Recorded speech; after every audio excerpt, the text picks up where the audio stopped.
Devido à repercussão do vídeo, por que considero a Congregação Cristã no Brasil, CCB, como seita aqui nas redes sociais, eu resolvi gravar uma parte 2, expondo de forma mais específica e mais abrangente, pelo menos 8 motivos pelos quais considero a Congregação Cristã no Brasil como uma seita.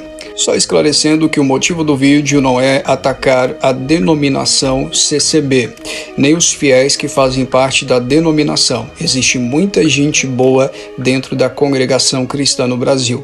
O motivo do vídeo é apenas para esclarecimento teológico e doutrinário, para aqueles que têm alguma dúvida a respeito dos ensinos e doutrinas, não só da CCB, mas de várias outras igrejas que são consideradas como seitas pela parte majoritária da cristandade moderna. Confira o primeiro motivo. As mulheres só podem orar usando o véu. Uma má interpretação da primeira carta de Paulo aos Coríntios, no capítulo 11.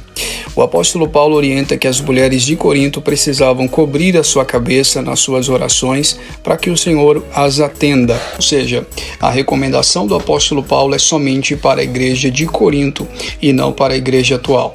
Mas em segundo lugar, nós temos a segunda heresia, a salvação somente pela CCB. Isso muitos anciãos afirmam categoricamente. Ora, é um absurdo.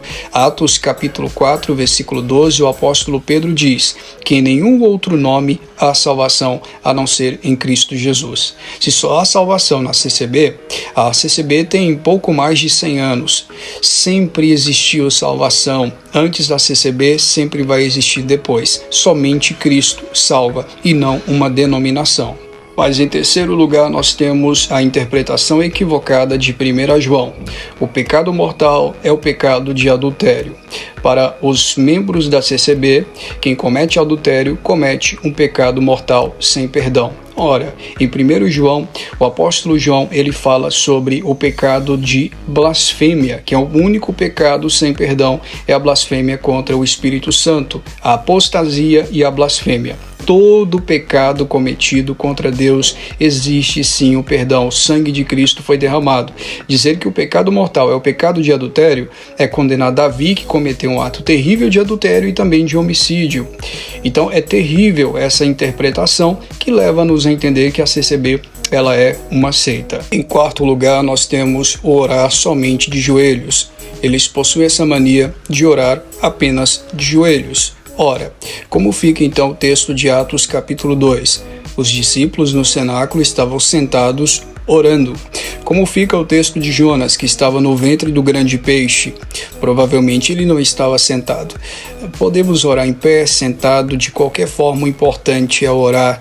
Em sexto lugar, nós temos o desprezo pelas Escrituras e pela suficiência das Escrituras e o apego a novas pseudo-revelações. É um absurdo acreditar que existem novas revelações extras à palavra de Deus, ou seja, a insuficiência da Escritura e o desprezo dos anciãos pela teologia, pelo ensino bíblico, doutrinário, teológico, litúrgico, o desprezo pela verdade bíblica, pelo estudo sistemático das Escrituras. Isso é terrível. Nós precisamos conhecer e examinar as Escrituras. A Bíblia diz que nós devemos ser obreiros, que não temos do que se envergonhar e que maneja, a palavra manejar é dividir no grego, que maneja bem a palavra da verdade. Então, em sexto lugar, temos o desprezo pelas Escrituras. Em sétimo lugar, a possibilidade de novas revelações, que torna a igreja uma igreja herege. E em sétimo lugar, em oitavo lugar, nós temos a não evangelização. A Congregação Cristã do Brasil não evangeliza, fazendo uma má interpretação do texto de Mateus capítulo 7, versículo 6. Não dê aos cães o que é santo. Ora, ali em nenhum momento nos proíbe de levar o evangelho aos perdidos. Nós estamos aqui nesse mundo cumprindo o ide do Senhor, pregando o evangelho a toda criatura. Devemos pregar sim a mensagem do evangelho a todos os pecadores para que se arrependam e creiam no genuíno e puro Evangelho de Cristo. Então tá aí os 8 motivos porque considero a Congregação Cristã no Brasil como uma seita.